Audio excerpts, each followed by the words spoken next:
Hello guys, welcome back to another video. In this video, I will discuss about how to fix your send snap or not be saved by your friend. Guys, if you send snap of your friend, he does not have a save. Let me tell you why not be saved your snap by your friend. So keep watching this video until an open Snapchat application appears on screen. Here, tap on it, and guys, here simply take a one snap. You can see appears on screen. And guys, now tap on this timer option. Tap on it. Here guys, when you select the time of your snap expire after selecting time. Here guys, what you select the time, you will select infinity.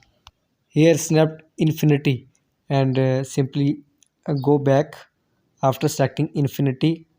Here guys, now simply save this snap uh, before sending. Save to camera roll. There is no logic of save about this problem, and now simply tap on send option here. And guys, now send this snap which you want to send.